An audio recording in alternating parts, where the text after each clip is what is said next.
in which I find out what to do with hunters. That party had a moral ending.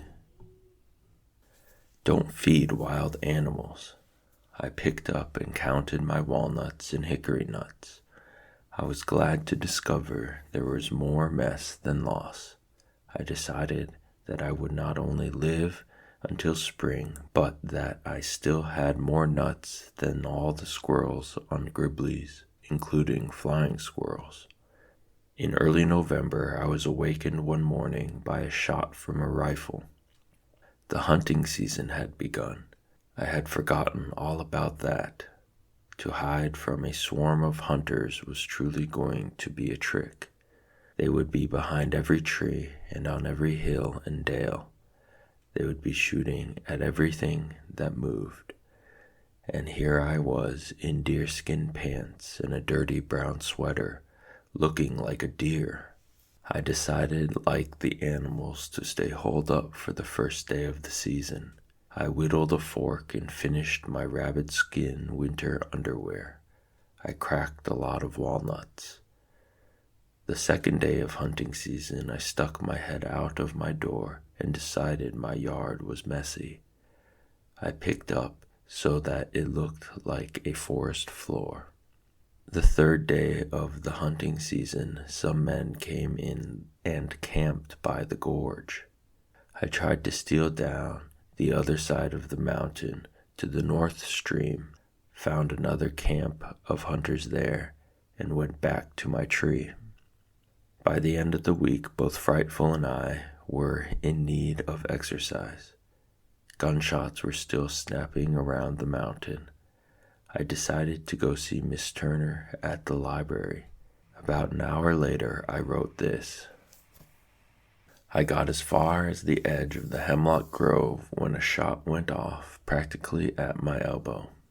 I didn't have Frightful's Jessie's in my hand, and she took off at the blast. I climbed a tree.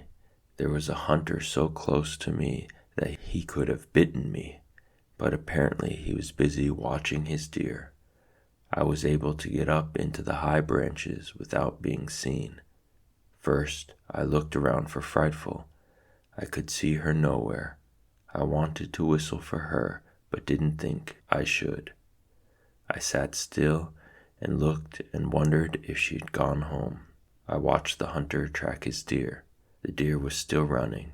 From where I was, I could see it plainly, going toward the old Gribley farm site. Quietly, I climbed higher and watched. Then, of all things, it jumped the stone fence and fell dead. I thought I would stay in the tree until the hunter quartered his kill and dragged it out to the road. Then it occurred to me that he wasn't going to find that deer.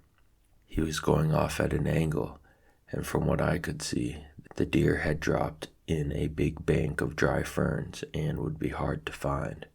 It got to be nerve-wracking at this point. I could see my new jacket lying in the ferns, and the hunter looking for it. I closed my eyes and mentally steered him to the left. Then, good old Frightful. She had winged down the mountain and was sitting on a sapling maple not far from the deer. She saw the man and screamed. He looked in her direction. Heaven knows what he thought she was, but he turned and started toward her. She rustled her wings, climbed into the sky, and disappeared over my head. I did want to whistle for her, but feared for my deer, myself, and her. I hung in the tree and waited about half an hour. Finally, the man gave up his hunt. His friends called, and he went on down the mountain. I went down the tree.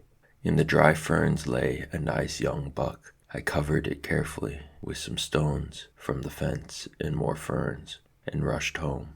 I whistled, and down from the top of my own hemlock came Frightful. I got a piece of birch bark and wrote all this on so I wouldn't get too anxious and go for the deer too soon. We will wait until dark to get our dinner and my new jacket. I am beginning to think I'll have all the deer hide and venison I can use. There must be other lost game on this mountain. I got the deer after dark, and I was quite right. Before the season was over, I got 2 more deer in the same way. However, with the first deer to work on, the rest of the season passed quickly. I had lots of scraping and preparing to do. My complaint was that I did not dare light a fire and cook that wonderful meat. I was afraid of being spotted. I ate smoked venison, nut meats, and hawthorn berries. Hawthorn berries taste a little bit like apples. They are smaller and drier than apples. They also have big seeds in them. The hawthorn bush is easy to tell because it has big, red, shiny thorns on it. Each day the shooting lessened as the hunters left the hills and went home. As they cleared out, Frightful and I were freer and freer to roam.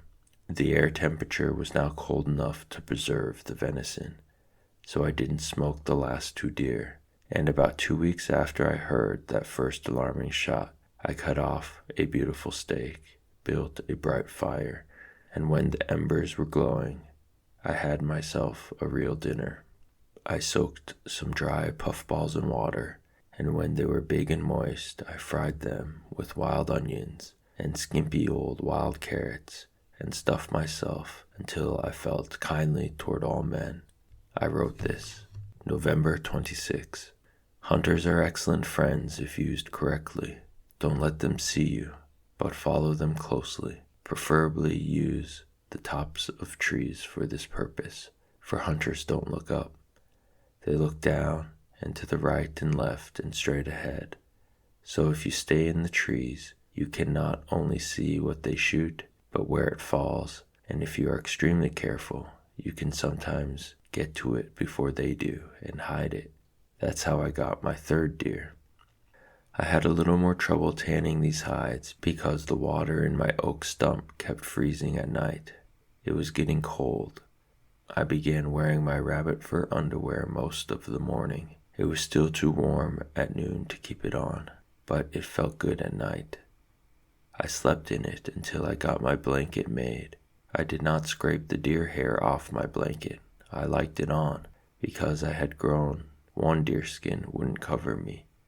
I sewed part of another one to it. The 3rd hide I made into a jacket. I just cut a rectangle with a hole for my head and sewed on straight, wide sleeves. I put enormous pockets all over it, using every scrap I had, including the pouches I had made last summer. It looked like a cross between a Russian military blouse and a carpenter's apron, but it was warm, roomy, and I thought handsome.